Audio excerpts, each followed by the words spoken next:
I thought, man, pets have been getting these chips forever. What about humans? Frustrated with carrying keys and cards, biohacker Emil Grafstra ordered 2 rice-sized RFID chips and had them implanted, first in March 2005, then another in June 2005, to unlock his home, car, and computer with just a wave of his hand. RFID is radio frequency identification, and in a human context, identification typically means accessing something. Your home, car, computer, websites, that kind of thing. At first, I thought about getting a chip because I had an office that had a door that would lock behind me all the time, and I would rarely bring my keys with me, so I'm always getting locked out, and I wanted the door to just know that it was me. I thought, man, pets have been getting these chips forever. What about humans?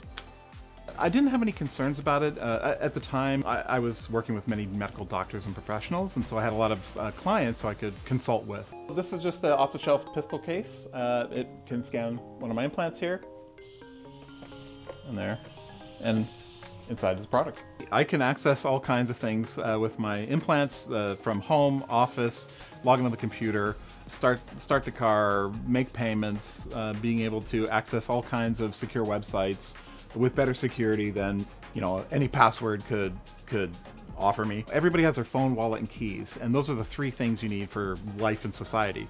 But that is a burden to manage, and I've gotten rid of 1/3 of that burden. So here we are at my favorite Thai place. I've ordered a coffee, and I'm gonna do a tap to pay. Thank you. I'll put that here. Perfect.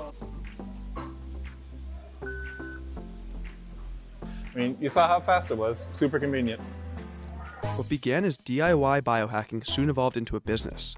Grafstra first launched a company called Dangerous Things, which sells implant kits and chips to individuals and piercers, and later, VivoKey Technologies, which focuses on secure digital identity and payment-capable implants. So the very first chip that I got was this one, and this was very experimental. So a doctor, used a little scalpel and placed it.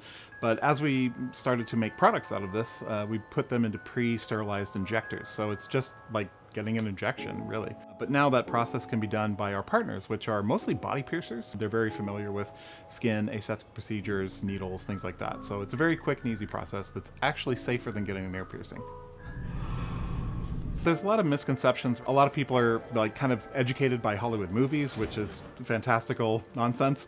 There's no power when it's not, very close to a reader. So it's not tracking you, it's not GPSing, it's not doing any of that nonsense. Being able to secure things like banking transactions, Bitcoin transactions, the really important things about your digital identity that are now merged with your biological identity. That's a very important thing. Normally you have something that's secure, but it's not convenient, or it's convenient, but it's not secure.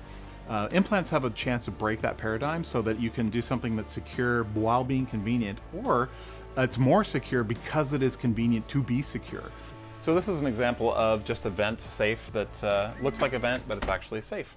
I've secured many things that I normally wouldn't bother with because it's too much of a pain to secure them and use them. But now with an implant, getting access to a secure thing is easy as tapping.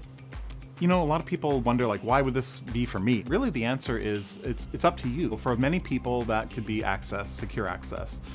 For other people, it could be something like payments. I want to be able to leave my wallet at home, get into my house, my car, and make payments. That's enough. To date, Emil has sold close to 300,000 implant chips across both companies, with customers selecting their implant kits on his website, then opting for either self-install or pro-install from one of his partners.